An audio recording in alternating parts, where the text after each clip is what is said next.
Welcome dear students. तो अब हम जो हमारा लेक्चर है आज का वीडियो लेक्चर, इसमें हम जो आगे की चीज़ें हैं जो हम पढ़ रहे थे अपने इलेक्ट्रिक ड्राइव्स में, क्लोज लूप कंट्रोल ड्राइव में, आज हम पढ़ेंगे modelling of the chopper as gain with switching delay.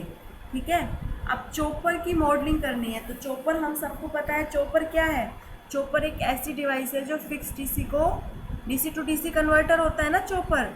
ठीक है, और चॉपर जो है अगर आप उसके टाइम पीरियड को वेरी कर दोगे तो जो डीसी की जो फ्रीक्वेंसी है या उसका जो आउटपुट है वो वेरिएबल हो जाता है। तो आज हमें क्या करना है, चॉपर की मॉडलिंग करनी है। अब चॉपर की मॉडलिंग करने के लिए हम स्विचेस यूज़ करते हैं, पावर ट्रांजिस्टर स्विच यूज़ कर सकते हैं, एससीआर यूज कर सकते हैं, जीटीओ यूज कर सकते हैं, आईजीबीटी यूज़ कर सकते हैं, पावर मॉसफेट या फिर ऐसी सिमिलर स्विचिंग डिवाइस यूज़ कर सकते हैं। ठीक है, ऐसे स्विचिंग डिवाइस यूज़ करनी है जिनकी स्विचिंग फ्रीक्वेंसी कितनी हो, हाई हो।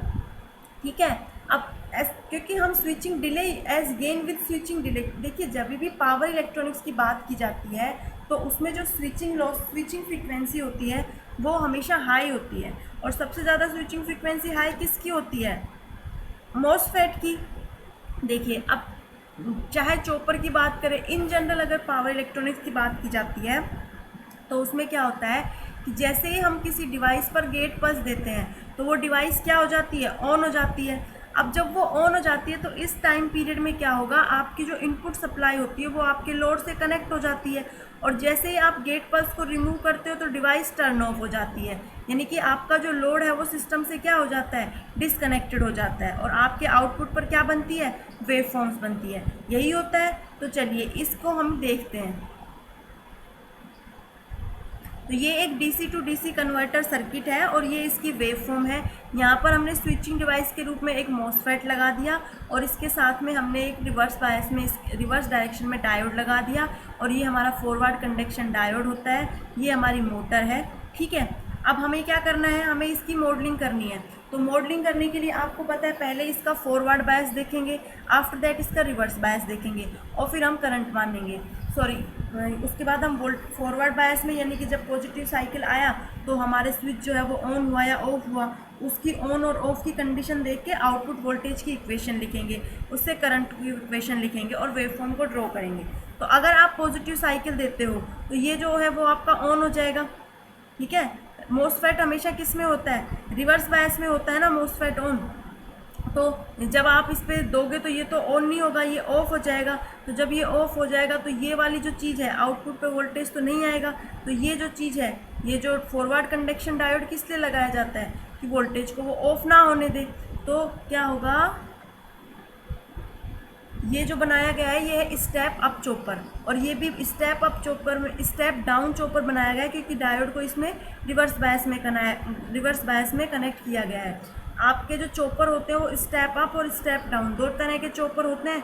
ठीक है, अब जब स्टेप अप चॉपर की बात करते हैं तो स्टेप अप चॉपर जो होता है वो हमारा क्वाड्रेंट 1 ऑपरेशन होता है, और स्टेप डाउन चॉपर की बात करें तो वो हमारा सेकेंड क्वाड्रेंट होता है। और अगर चॉपर्स को आप मल्टी चॉपर को यूज़ करें स्विचेस के रूप में, लाइक जैसे हम इन्वर्टर में बात करते हैं 3 फेज वोल्टेज सोर्स इन्वर्टर या करंट सोर्स इन्वर्टर, उसमें हम स्विचेस जैसे यूज़ करते हैं T1 T3 T5 T4 T6 T2। ऐसे अगर आप चॉपर को यूज़ करोगे तो वो मल्टी क्वाड्रेंट बन जाता है। इसमें जो सबसे इम्पोर्टेंट चीज़ वो ये है कि जब आपका चॉपर जो है वो सेकंड क्वाड्रेंट मोड में काम करता है या सेकंड मोड में काम करता है तो वो जो है वो रीजनरेटिव ब्रेकिंग की तरह काम करेगा। ठीक है, रीजनरेटिव ब्रेकिंग में क्या होता है, रीजनरेटिव ब्रेकिंग में क्या होता है कि अगर आपका ई जो है वो वी से ग्रेटर देन हो जाता है, ई क्या है, बैक ईएमएफ, और वी क्या है, सप्लाई वोल्टेज। तो यदि बैक ईएमएफ आपके सप्लाई से ज़्यादा हो जाता है तो आपका लोड जो है वो सप्लाई को सप्लाई को ट्रांसफ़र करने लग जाता है। जो भी आपकी एनर्जी जो वेस्टेज हुई थी वो बैक टू द सप्लाई हो जाती है। इसीलिए सबसे ज़्यादा इकोनॉमिकल मेथड होता है। और इसका जो सेकेंड क्वाड्रेंट मोड है वो किस में यूज़ होता है, रीजनरेटिव ब्रेकिंग में। ठीक है, अब देखो अगर मोटरिंग मोड की बात करें अपन, यानी कि फर्स्ट मोड की बात करें, तो टी ऑन टाइम पीरियड के लिए आउटपुट वोल्टेज वी नॉट आएगा। ठीक है, टी ऑफ टाइम पीरियड में क्या हो जाएगा, टी ऑफ टाइम पीरियड में हमारा आउटपुट वोल्टेज क्या हो जाता है, 0 हो जाता है। टी वापिस से टी ऑन आएगा तो वापिस से टी होगा। तो अगर हमें इस वेव फॉर्म के थ्रू एवरेज आउटपुट वोल्टेज निकालना है तो एवरेज किसी भी वेव फॉर्म के लिए अगर हमें एवरेज आउटपुट वोल्टेज कैलकुलेट करना होता है तो एक सिंपल सा फॉर्मूला होता है, उस वेव फॉर्म का मैग्नीट्यूड ब्रैकेट वो वेवफॉर्म कितने टाइम पीरियड के लिए कंडक्ट कर रही है, वो टाइम डिवाइड बाय उस वेवफॉर्म का टोटल टाइम पीरियड क्या है टी। और अगर आपको एवरेज निकालना है तो आपका काम यहीं तक हो गया, लेकिन अगर आपको आरएमएस भी कैलकुलेट करना है तो फिर इसका जो आपने टाइम पीरियड कैलकुलेट किया उसके ऊपर अपन लगा देंगे 1/2। अब चूंकि यहाँ पे हमें दोनों ही कैलकुलेट करना है, आरएमएस भी कैलकुलेट करना है और एवरेज भी कैलकुलेट करना है, तो अपन इसके लिए आरएमएस अगर कैलकुलेट करना चाहेंगे तो आरएमएस कैसे कैलकुलेट करेंगे, कैसे कैलकुलेट करेंगे बच्चों आरएमएस?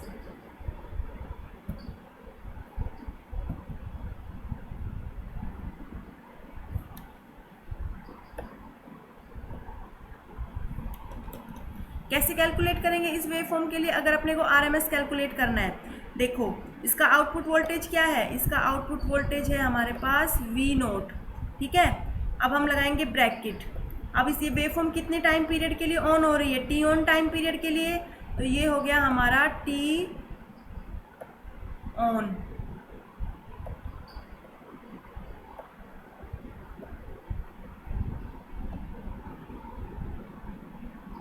टी ऑन समझ गए ना आप, यहां से ये हो गया आपका टी ऑन, ये सब समझ लीजिए आपका हो गया टी ऑन टाइम। अब डिवाइड क्या करेंगे, टोटल टाइम, टोटल टाइम क्या हो गया, T on plus T of that is T, तो ये हो गया आपका टोटल टाइम, और ये हो गया इधर, तो ये तो निकल गया आपका क्या, V R M S, sorry V average. अब ये वी एवरेज निकल गया, अब हमें क्या निकालना है, आर एम एस निकालना हो, तो आर एम एस निकालने के लिए इसके ऊपर पावर लगा देंगे हम 1/, ये सब आप लोगों को पता है, ठीक है। तो यहाँ से क्या निकल जाएगा, इसका एवरेज वैल्यू निकल जाएगा, और यहाँ से निकल जाएगा इसका आरएमएस। अब ये जो टी ऑन बाई टी है, देखो अब ये जो टी ऑन बाई टी आया है हमारा, ये इसको हम क्या लिखेंगे, इस टी ऑन बाई टी को, इस टी ऑन बाई टी को लिखते हैं अल्फा। क्या लिखते हैं, अल्फा। तो अब इस अल्फा और वी नोट की अगर अपन बात करेंगे, तो इस अल्फा और वी नोट की बात करें तो अल्फा और वी नोट में क्या रिलेशन हो गया, V naught equals to T on by T का क्या मतलब हो गया, अल्फा, और वी एस, यही मतलब हुआ। तो ये क्या हो गया कि ये हो गया आपके चॉपर का आउटपुट। तो ये कौन सा चॉपर है, V naught equals to alpha V S अगर अपन कर रहे हैं तो कौन सा चॉपर हो गया बच्चों, ये स्टेप अप चॉपर हो गया। अगर हम स्टेप डाउन चॉपर, अगर अपन स्टेप डाउन चॉपर की, स्टेप अप चॉपर की बात करेंगे तो उसके लिए क्या आ जाएगा, V naught is equal to V S upon 1 minus alpha. और अगर हम अप और डाउन दोनों यानी कि बक बूस्ट की बात करें तो उसमें क्या होता है, alpha V S divide by 1 minus alpha. और अल्फा की जो वैल्यू होती है जिस पर वी नोट की वैल्यू मैक्सिमम होती है वो होती है 0.5, यानी कि 0.5 वैल्यू पर आपकी जो अल्फा है वो क्या हो जाता, सॉरी अल्फा की वैल्यू जब 0.5 होती है तो आपका जो वी नोट है वो क्या हो जाता है, वो हो जाता है मैक्सिमम। तो ये हो गया। अब देखिए जो मैंने लिखा है वही आपको यहाँ पे समझ में आएगा।